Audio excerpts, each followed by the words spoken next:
سلام، حالتون چطوره؟ امیدوارم که خوب باشید. یه چند تا نکته خیلی ریز در مورد اینکه اساساً ما تو نویسندگی قراره چیکار بکنیم بهتون میگم و بعد باقی ماجرا رو میسپرم دست خودتون.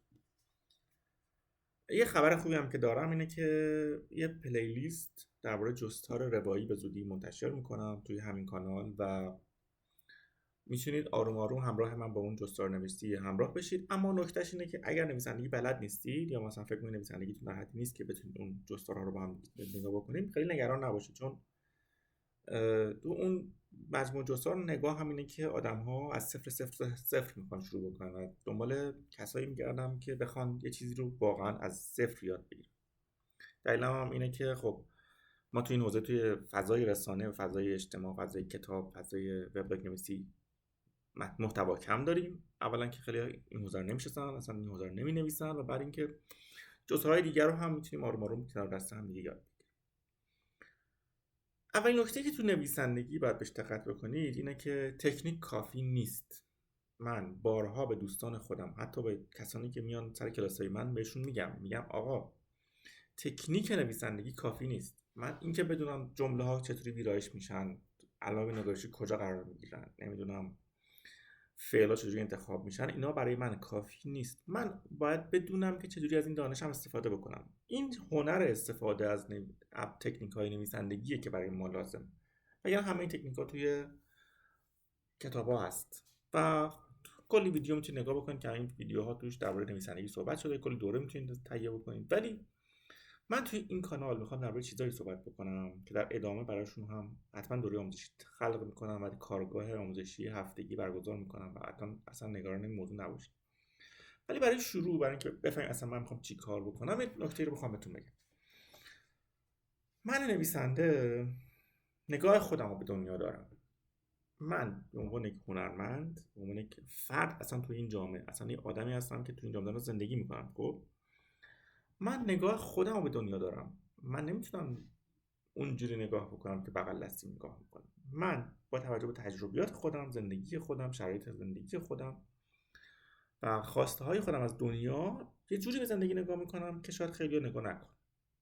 و این شروع ماجراست. یعنی من اینکه بدونم که من خیلی جاها شبیه بقیه فکر نمیکنم و شبیه بقیه نگاه نمیکنم، برای اینکه بفهمم بعد چیکار بکنم کافیه.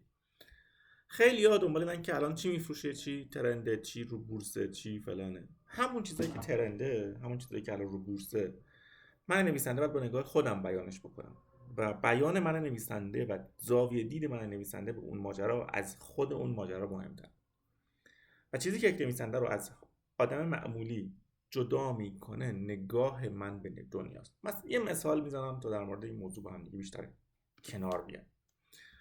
و بعد که میخوایم جستار روایی شروع بکنیم، مثلا کلیت جستار روایی شروع بکنیم، اون وقت میفهمید که من باید چی کار بکنم. یه اتفاقی تو جامعه ما افتاده. مثلا الان همه دنبال اینن که تنها زندگی کردن رو تجربه بکنن. خب یعنی استقلال فردی الان واسه همه آدما مهم شده. جالبه که توی ژاپن که شرق دوره به حساب میاد برای ما، یه مدل ازدواجی مد شده که این مدل ازدواج شبیه اینه که زن و شوهر با هم ازدواج میکنن اما شب میرن خونه خودشون میخوابن. این خیلی نکته عجیبیه که داره در جهان شکل میگیره و به عنوان یک بسته پیشنهادی برای ازدواج به دیگران داره گفته میشه. اما من میخوام یه چیزی اضافه بکنم به ماجرا و اونم این که این تنهایی و استقلال مستقل زندگی کردن چه کمکی به ما میکنه و اساسا داریم به کجا میریم. من نگاهمو میگم و دوست دارم اگر شما هم نگاهی دارید بیاد زیر این پست برای من بنویسید. و اون اینکه دنیای صنعتی، دنیای قبل از دنیای صنعتی این شکلی نبود. یعنی ما قبل از دنیای صنعتی بشه و ما وارد این فضای اقتصادی سهمگین بشیم، دنیا این شکلی نبود. آدم‌ها، پسرها، دخترها از یک محیط ایزوله خانوادگی که من پسر خانواده‌ام، دختر خانواده است، بر طبق یک روال طبیعی که ازدواج سنتی بود، با هم دیگه آشنا می‌شدن. پدر و مادر این پدر و مادر اون معرفی می‌کرد و اینا هم بچه‌ها هم دیگه رو می‌دیدن، که الان برعکس شد دیگه. بچه‌ها پدر مادرشون هم معرفی می‌کنن. این روال خیلی سنتی و طبیعی بود و آدم‌ها وقتی ازدواج می‌کردن تصورشون این بود که خب من بهترین انتخاب ممکن بهم پیشنهاد شده و خب باید با همین خانم یا با همین آقا باید زندگی بکنم. مرد خوبی، زن خوبیه و برای من ساخته شده، به خاطر اینکه دیگرانی که عقلشون از من بیشتره من همچین انتخابی برای من کردم و من این ازدواج رو پذیرفتم. به مرور وقتی انقلاب صنعتی پیش اومد، خب علم آدم‌ها بیشتر شد. وقتی علم بیشتر بشه، خب طرف میگه خب من آگاهی بیشتر نسبت به مثلا ممکنه فلان کسک داشته باشن بهم پیشنهاد شده، من چرا باید اون انتخاب بکنم؟ و حق انتخاب افزایش پیدا کرد. چیزی که اریک فرام توی کتاب گریز از آزادی بیانش میکنه، میگه آره قبل از اینکه آدم‌ها با هم آشنا بشن، قبل از انقلاب صنعتی، آدم‌ها صرفاً میدونستن که کیان، بچه کیان، این بچه اصلا آسیابون میره دختر گندمدار رو میگیره به خاطر اینکه این دو تا پدر شغلشون مرتبطه، مثلا این روستایی با اون روستایی ما ازدواج میکنه برای اینکه مثلا زمینشون با هم نزدیکه یا هر چیز دیگه. همه چیز مشخص بود از قبل. مثلا میگفتن بچه‌ها رو وقتی به دنیا میان اسم نامزدشون روشون میذارن. و به مرور زمان این ماجرا که ادامه پیدا کرد، آدم‌ها به یک نقطه رسیده بودن که خب راه همینه دیگه، ما کاری نمیتونیم بکنیم. ولی آزادی که بیشتر شد، انتخاب‌ها که بیشتر شد، به همون اندازه گیجی و سردرگمی هم بیشتر شد. یعنی من حق انتخاب دارم، اما بعد از بین گزینه‌های بیشماری انتخاب بکنم، که بعد آروم آروم روانشناسا من گفتن آقا همه گزینه‌ها رو در نظر نگیرید، ببینید که شما چه چیزایی ملاکتون، اونها چه چیزی ملاکای شما هستن. آدم‌ها از اون فیلتر رد کن، استاندارد رو تعیین کن، بدون که مثلا تو این استاندارد میتونی انتخاب بکنی. حالا یه چیزی هم که نگفتن توی روانشناسی اینه که اگر کف استاندارد انتخاب کنی و سقف استاندارد هم انتخاب کنی، چون از یه حدی بالاتر هم تو تحمل نمی‌تونی بکنی و اون آدم تو رو به عنوان معیار خودش در نظر نمیگیره. هم سطح دیگه، هم کف، اون چیزی که ابن سینا مثالش رو میزنه. این انتخاب‌های بیشتر و دانش بالاتر باعث شد که ما با دنیای پیچیده‌ای از آدم‌ها روبرو بشیم و یک جهان پیچیده دور خودمون ببینیم که قبل از این ساده بوده. قبل از این ما برای انتخاب کردن اینقدر فشار و تلاش نمی‌کردیم، همه چیز مشخص.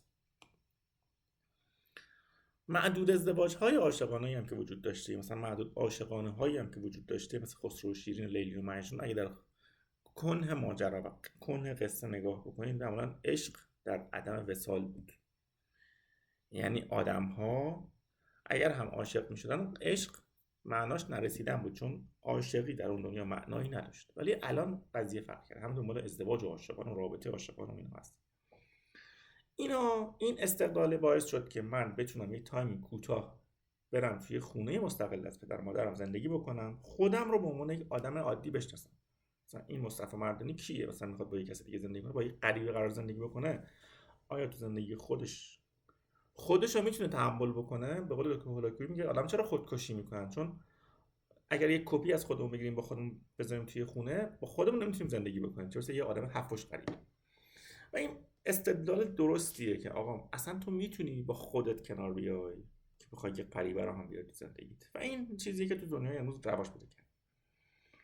حالا یه سری از آدما هستن که همچنان میگن که نه ما به ازدواج سنتی اعتقاد داریم، یا مثلا یه بعضیا میگن که من یک آدم شسته رفته میخوام، یه آدم باکره مثل خودم میخوام، یه آدمی میخوام که مثل خودم بکر باشه، مثل خودم دست نخورده باشه، مثل خودم.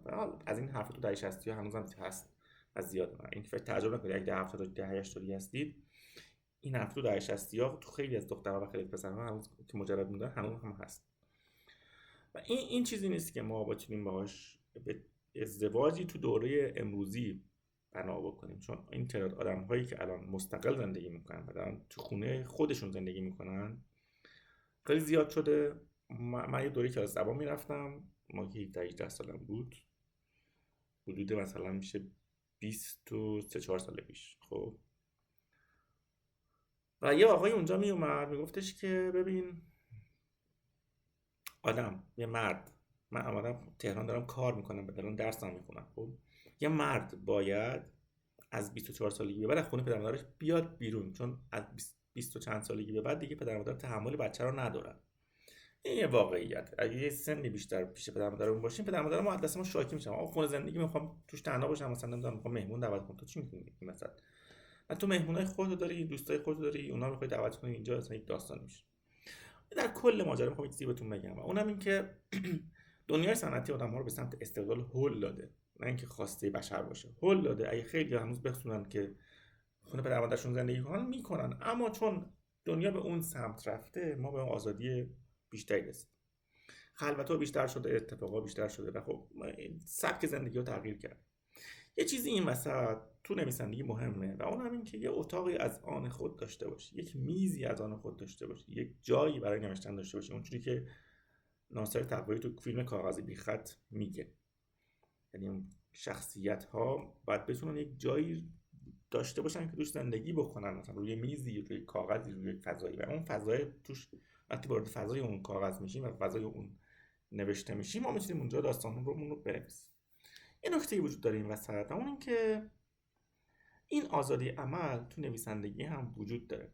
ما میتونیم سنتی بنویسیم، مدرن بنویسیم، پست مدرن بنویسیم، با زبان قدیمی، با زبان امروز، با زبان اسلنگ یا کوچه بازار، با زبان محاوره، با زبان معیار، با زبان علمی تخصصی، همه جور سبکی الان وجود داره. و خب به خاطر همین میخوام جستار روایی رو بگم، به خاطر این جستار نه داستانه، نه روایت کامله، نه یک مقاله علمیه، نه یک مقاله دور از علمیه و اینا به هم دیگه خیلی شباهت داره.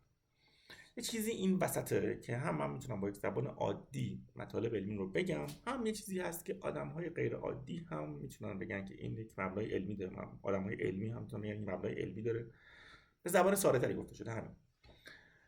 و این حق انتخاب ها باعث شده که ما یه جایی بعد به خودمون بگیم که آقا بسه، من این انتخابو انجام میدم و پای این انتخاب وای میستم.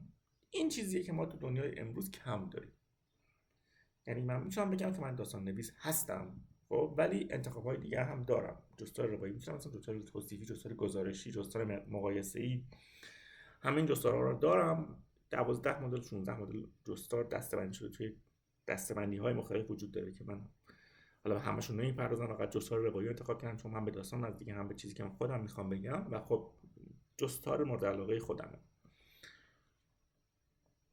بقیه جستارها رو هم میگم بهتون، یعنی اینجوریه که فقط روی این موضوع تاکید بکنم. اما جستار روایی به اون شکلی که ما الان داریم دربارش صحبت میکنیم، این چیزیه که من باید این روایت یک اتفاق رو براتون توصیف کنم. این چیزی که الان من گفتم و توی این پادکست شنیدین جستار روایی نبود، جستار توصیفی بود. حالا اگر این چیزی که من درباره استقلال آدم‌ها گفتم برای شما جستار توصیفی یا جستار مقایسه‌ای توش بود که هر دو تاش هم هست و جستار روایی هم بود، آیا به نظر شما همچین بیانی برای استقلال آدم‌ها براتون جذابیت داره یا نه؟ اگر جذابیت داره، آیا دوست دارید که متنی، گفتگویی، دیالوگی، ویدیویی با این موضوع بشنوید یا نه؟ ازتون میخوام که کامنت بذارید و من در ادامه این ویدیوها کمک بکنید. امیدوارم که روزگار خوبی داشته باشید. فعلا خدا نگهدار.